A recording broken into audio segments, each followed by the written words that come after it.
मित्रों नमस्कार। आज का जो वीडियो है वो मेरे बहुत से विद्यार्थियों और मेरे चाहने वालों और मेरे मित्रों के आग्रह पर मैं बना रहा हूँ।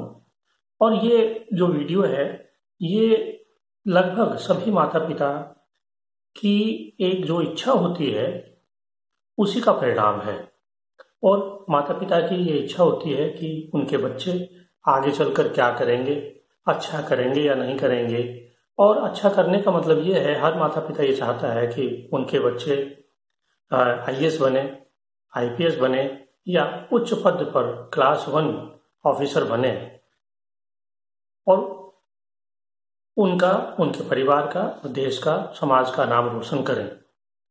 तो ये प्रश्न बार बार मेरे सामने आया और मुझसे कहा गया कि हस्तरेखा में कुछ ऐसा बताएं ताकि हम स्वयं अपने बच्चों की हथेली देखकर ये ज्ञात कर सकें कि हमारे बच्चे आगे अच्छा कर पाएंगे या नहीं कर पाएंगे।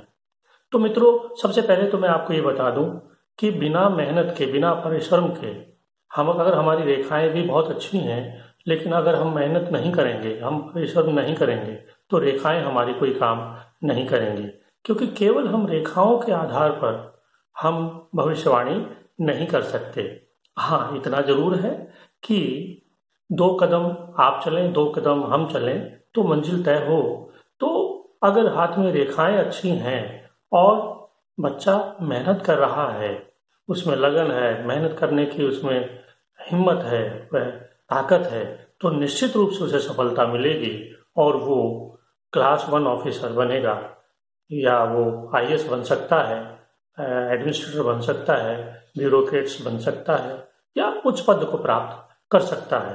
तो कुल मिलाकर अभी मैं आपको उन रेखाओं से रूबरू करवाता हूं ताकि आप अपने बच्चों या आप अपने हाथ में देखकर ये पता कर सकते हैं कि इन रेखाओं का क्या प्रतिफल होगा।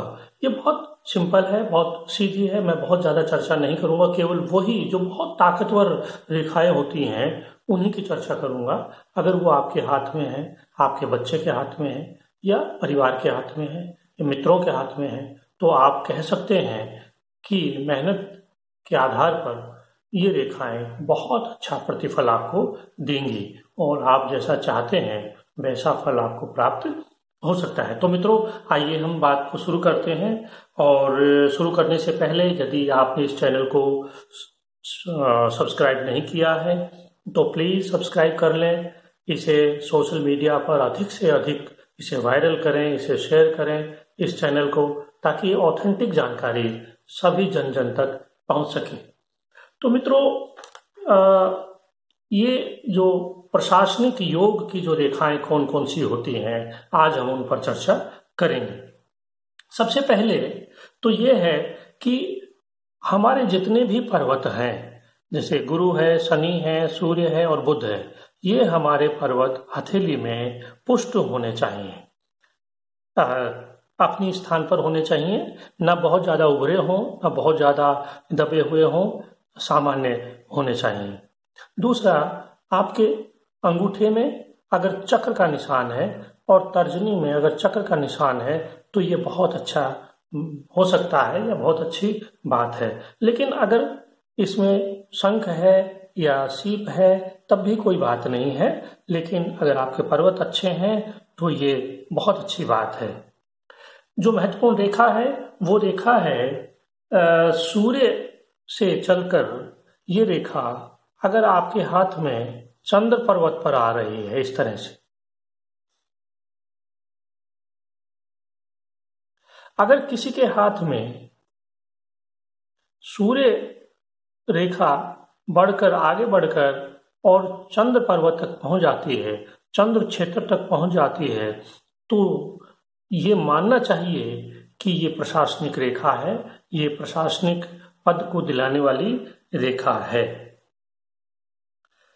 दूसरा, दाहिने हाथ की अगर तर्जनी और कनिष्ठ का उंगली लंबी है, यानी ये उंगली अगर जितनी लंबी होगी और कनिष्ठ का मध्यमा के समतुल्य अगर है या उससे थोड़ी छोटी है, यानी ये दोनों लंबाई में ये दोनों उंगलियां तर्जनी और कनिष्ठिका अगर लंबी हैं तो ये कहा जा सकता है कि आपकी हथेली में प्रशासनिक योग है।